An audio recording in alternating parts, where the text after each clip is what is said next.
Hi, Robin. Hey there, Heidi. So today we wanted to talk about well-being. And I have been quite busy in my life lately, and I tend to be somebody who maybe doesn't give myself as many breaks as I should. So let's start off with that. What advice do you have to someone who isn't giving themselves enough free time or enough me time? What would you say to them?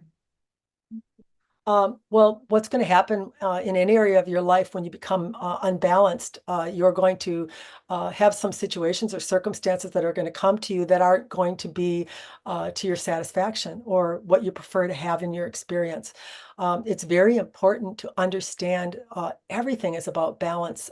Your spiritual evolution, your work, your partnerships can become very quickly challenged when things are out of balance. We see this a lot with people who are raising small children. They, in fact, will go to any length to make sure that their children are cared for, taken care of, and their needs are met. And all the while, the partner will suffer because of it, because that will be one of the bags that there isn't enough energy to go around. So they will not bother to attend to that one or to contribute to it. Not realizing that really the single most important thing you can do for the children that you have or those that are dependent on you is to make sure that that relationship is primary or something that you are focused on in a positive direction and willing to contribute to because it makes a difference or it is very important in your family or your relationships. Yeah. And so we see this a lot with people that are parenting small children.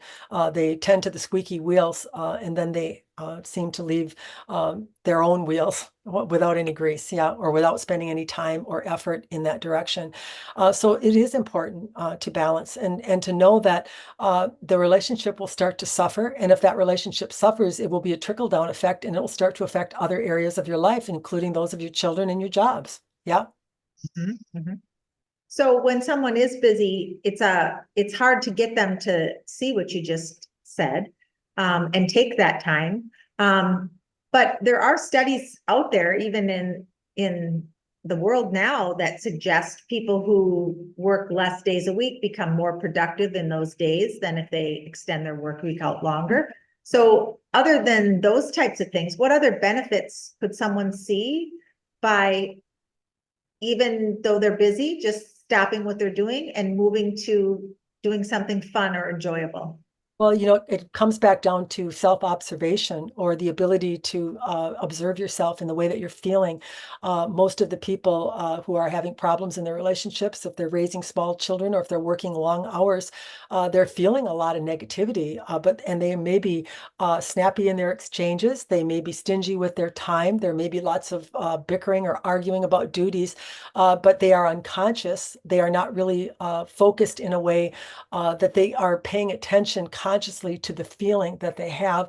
And therefore, the human aspect of them keeps expanding that feeling bigger and bigger, and therefore making the disconnection even more and more predominant. So it comes back down to this self-observation in the way that you feel. This is a training or something that can be applied in all areas of your life. How am I feeling when I'm mothering? How am I feeling as a partner? How am I feeling in my engagements at work or the way that I'm interacting with others? And so this is the way that you are going to get that divinity aspect of you invited into your experience and flowing some very needed high voltage energy through you that can actually assist you in releasing some of the things that are causing some of the problems. Everything's coming from an emotional basis, a feeling of not being worthy, a feeling of not being listened to, a feeling of not being cared for. And it is not necessarily true across the board. It might be revealed in some relationships and not others. Yeah. So it is important for a human to really start to observe themselves in areas of disconnection in order to allow that connection of the divine part of them to then surrender to them in the way that they feel. This is what dissipates energy. We find it interesting when we watch humans going through the same arguments over and over and over again.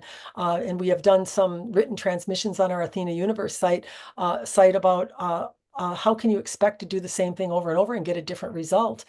They keep efforting and resisting and arguing in their experience for the same things over and over again, not making any progress. They're actually expanding that energy and becoming more and more frustrated because of it.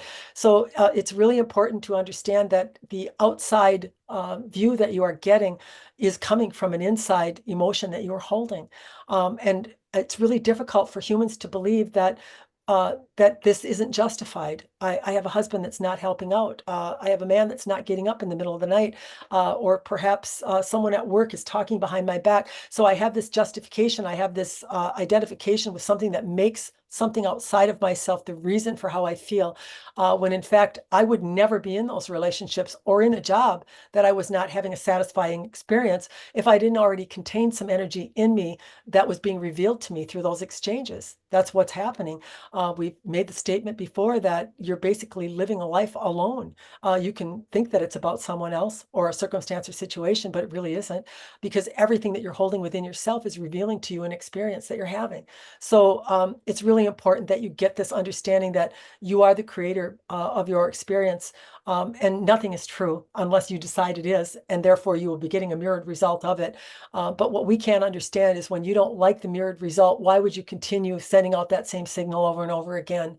Why would you not move to awakeness, to awareness, to the love of yourself in the way that you're feeling in your experience, and allow that energy to come in and assist you in lifting you to a level of consciousness where new feelings are, where you can actually start to attract into your experience what you want to feel instead of being victimized at the lower frequency that you are holding at, you see.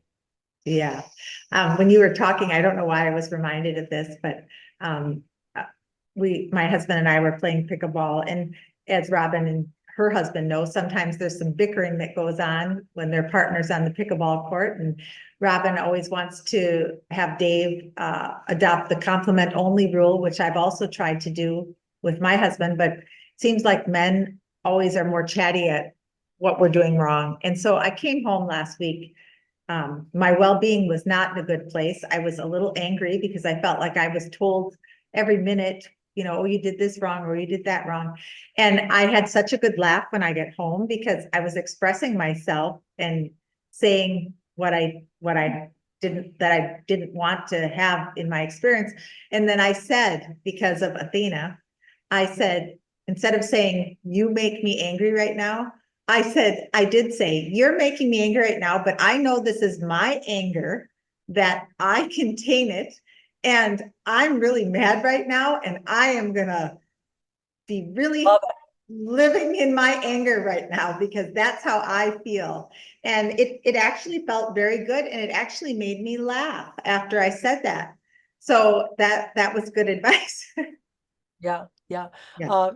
Robin is chatting in the background, Heidi, and she's recalling the passing of your father, and how the 5 or 6 of you that were downstairs together went to a moment of laughing or hysteria. Yeah, and you'll find when you are closest to your source, you will find that it has a very good sense of humor, and actually in you claiming that I am, that in that awakeness, that laughter, that humorous side that you felt was the connective part of your source. Yeah. And so good for you. Yeah. Because you loved yourself in your anger. You have a preferred way that you want because of what you were feeling. And by claiming that, by going within yourself and say, yeah, I am anger and I know I'm creating right now something good out of this in the divinity aspect of myself, but I'm certainly not liking the way it's feeling right now. That's a state of awakeness. That's a state of inviting the divinity part of yourself to join you in that experience. And that's where the laughter came from. Yeah. Yeah. Yeah, it is an ongoing process, but I do think that the observations are becoming more normal now. Well, you'll be assisted yeah. by the divinity aspect of yourself. It's sensing you in everything, and it's sensing you in your awareness and in your awakeness and in your wanting to be awake. And therefore, it's going to start to serve you. It's going to actually bring you to that understanding quicker and quicker and quicker. And this will become effortless. And we're telling you that eventually you will connect so tightly into that divinity part of yourself through extending it, this view of yourself in love, that it will be so automatic that you will have no effort in doing it anymore. Yep. That'll be nice. Yeah. So what are some signals that you need to say no to things or make changes in your life to give yourself that well-being? Yeah. Guilt, frustration, irritation, any type of an emotion where you are uh, doing something that you are not wanting to do, and then you are feeling negativity because of it, is something that is a lack of self-honorment. And we know you do this, Heidi. Yeah. So even when you are offering for your grandchildren or your services to others, yeah, one is to feel themselves, because there's no upside in offering while you're in a downside. Did you hear that? Mhm. There's no upside in offering when you're in a downside. So if I'm feeling guilt in that offering, what good am I creating in myself and in the world as a whole? I'm actually expanding guilt. I'm actually expanding something that is not of a benefit to anyone, and not certainly to myself. Yeah. So these signals that you have when you're going to do something are important to be adhered to. And if you don't want to adhere to them, it's very important that you look within yourself and find out why. What is it in me that would feel guilty saying no? What is it in me that would feel selfish saying, I need to have that?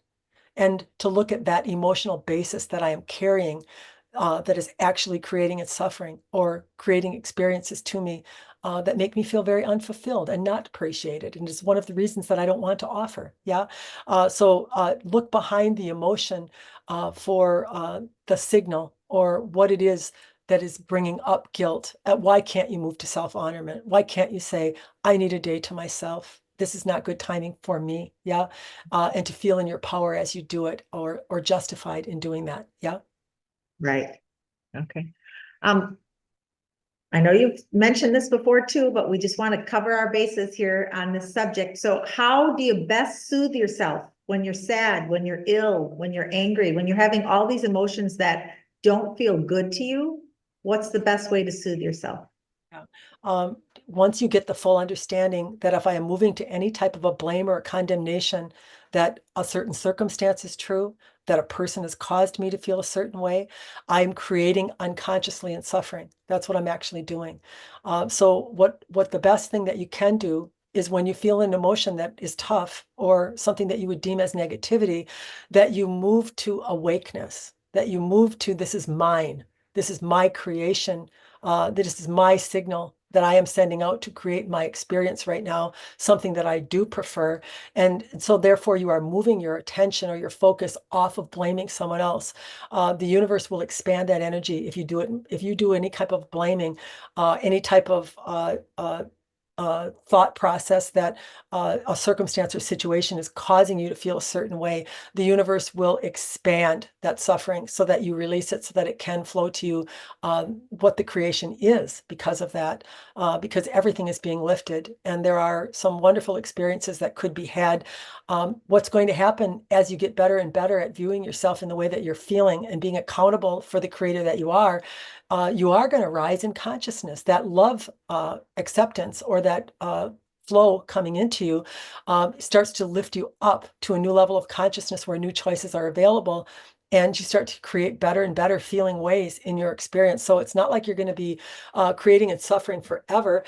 There is this slowing down of the train and then turning the train around and getting headed in the other direction.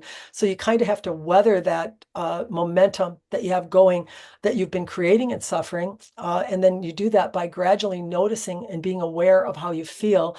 And then pretty soon, the divinity part of you, as you start to rise in your vibration, will begin to send you in the proper direction without you having to effort, without you having to be the one to catch yourself or effort in your experience, which was never working anyway, by the way. The human feels its experience, and when it's done feeling, it's done. Yeah, that's the end of it. Then the divinity part of you is the one that cultivates the nice experiences, the nice behavior in you, the way that you want to be as a human and have strived to, but been unsuccessful as. All of those things are done through flow. All of those things are coming that have already been created by you sending out a signal in something that you did not prefer, you see. Yeah. Right. Final question. How important are vacations? Mm. Well, vacations are temporary lifts in consciousness.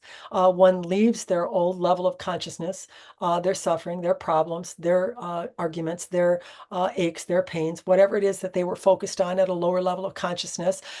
They get so happy, they get so excited, so ready to feel good that they choose it, yeah, and they head in a direction of where their consciousness rises and they feel good as they are doing it. You're probably experiencing that right now, Heidi, yeah. And so what you do is you leave the moment that you were suffering in and you move into the present now moment in which you are joyful in. That's what you're actually doing. So you're not just going, I you're not, apologize. I bumped a button. Go you're not ahead. you're not just going to a different level of different thought process. You're actually moving your consciousness to a higher level of consciousness that actually exists. That's what you're actually doing. Mm. Yep, I would agree with that. Yeah. Well, thank you. We hope this helps and we will see you next time.